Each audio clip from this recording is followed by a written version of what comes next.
Hi guys, இன்றைக்கி நம்ம வந்து மேலப்பாளையம் பருப்பு கத்திரிக்காய் செய்ய போகிறோம். அதுக்கு தேவையான பொருட்கள் துவரம்பருப்பு போட்டாச்சு 100 கிராமு.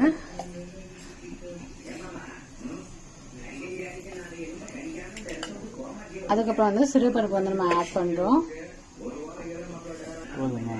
துவரம்பருப்பு ஆட் பண்ணுறோம். கொஞ்சம் கடலைப்பருப்பு.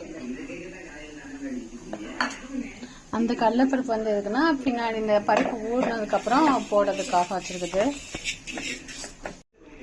பூண்டு ஆட் பண்ணியாச்சு. இப்போ சின்ன வெங்காயம் நம்ம தேவைக்கு ஆட் பண்ணிக்கிறோம்.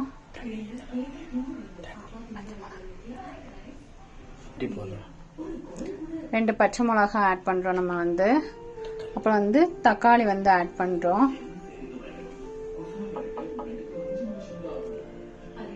இந்த பருப்பு வெந்ததுக்கு அப்புறம் தான் நம்ம கத்திரிக்காய் ஆட் பண்ணுவோம்.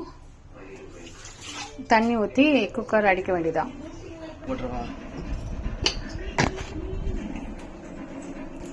நம்ம தண்ணி ஊற்றியாச்சு. உப்பு தேவைக்கு போட்டுக்கிறோம். கொஞ்சோண்டு மஞ்சள்தூள் ஆட் பண்ணுறோம். மஞ்சள்தூள் ஆட் பண்ணியாச்சு. கொஞ்சோண்டு எண்ணெய் ஊற்றி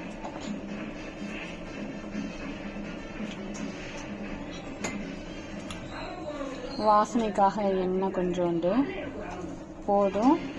இப்போ குக்கர் இப்போ நம்ம அடிக்க போகிறோம். பருப்பு நல்லா மசிச்சாச்சு.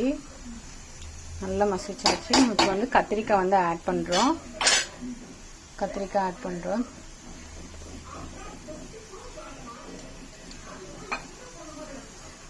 அப்புறம் மாங்காய். அப்புறம் நம்ம கடலைப்பருப்பு ஊற வச்சிருந்தோம் பார்த்தீங்களா, அதை அப்படியே ஊற்றிடலாம்.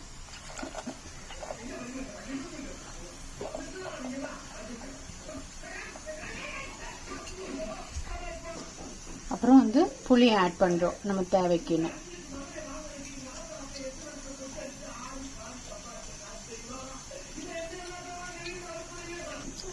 ரெண்டு தக்காளி ஆட் பண்ணோம். ஆல்ரெடி தக்காளி ஆட் பண்ணிட்டோம். சும்மா 2 தக்காளி, கொஞ்சோண்டு இஞ்சி பூண்டு பேஸ்ட்டு,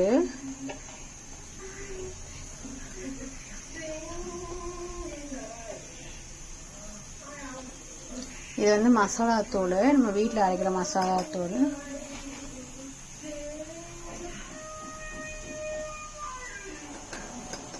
எல்லாம் நம்ம வச்சாச்சு. இப்போ ஒரே ஒரு விசில் மட்டும் அடிக்க போகிறோம். ஏன்னா பருப்பு கத்திரிக்காய் ரொம்ப குழஞ்சிடக்கூடாது. நம்ம பருப்பு கத்திரிக்காய் எல்லாம் குக்கரில் போட்டு வேக வச்சாச்சு. நம்ம தாளிக்க போகிறோம். எண்ணெய் தேவைக்கு ஊற்றிக்கிறாங்களா.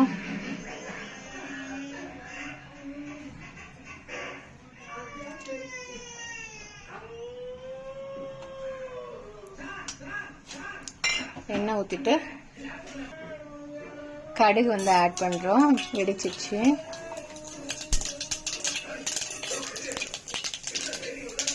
அப்புறம் சீரகம் ஆட் பண்ணுறோம்.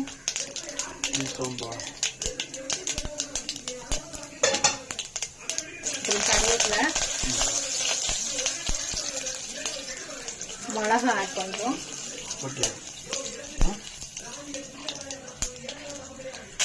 வெங்காயம் ஆட் பண்ணுறோம்.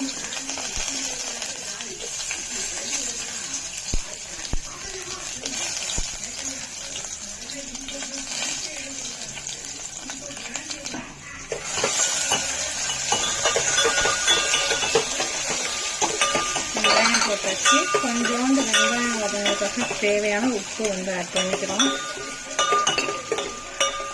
வெங்காயம் வதங்கினதுக்கப்புறம் மிளகாத்தூள் ஆட் பண்ணுறோம்.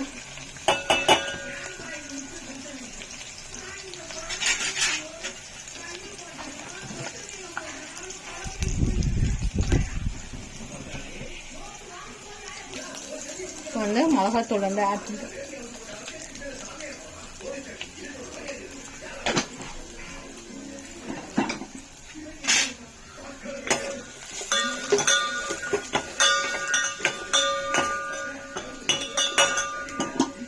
மிளகாத்தூள் ஆட் பண்ணதுக்கப்புறம் கொஞ்சோண்டு கொத்தமல்லி இலை போடுறோம்.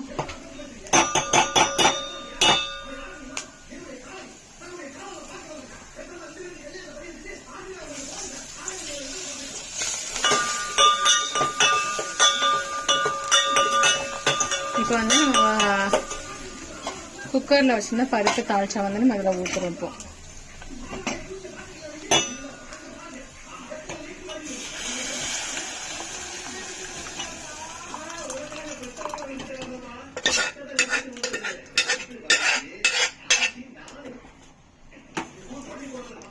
கொஞ்சோண்டு தண்ணி வந்து நம்ம இந்த குக்கரில் பார்த்தீங்கன்னா அதில் தண்ணி மட்டும் கொஞ்சோண்டு ஊற்றுறோம்.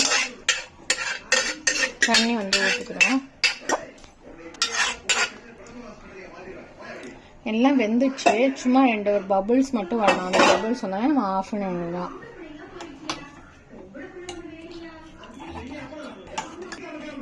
இதுதான் வந்து மேலப்பாளையம் பருப்பு தாளிச்சா.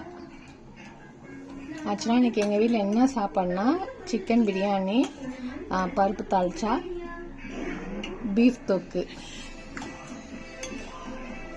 அதுதான் இன்றைக்கி எங்கள் வீட்டில் சாப்பாடு. மேலப்பாளையத்தில் எங்கள் வீட்டுக்கார் சைடில் வந்து எப்பவுமே பருப்பு பிரியாணி வச்சா பருப்பு தாளிச்சா வந்து ரொம்ப பிடிக்கும். இது இன்றைக்கி அவர் தான் செய்கிறாரு. நீங்களும் உங்கள் வீட்டில் செஞ்சு பாருங்க, நல்லாயிருக்கும். ஒரு கொதி வந்து நம்ம ஆஃப் பண்ணிடுவோம். அவ்வளோதான், கொதி வந்துடுச்சு. இறக்கிற வேண்டியதான், முடிஞ்சு போச்சு நம்மளுக்கு வந்து பருப்பு தாளிச்சா.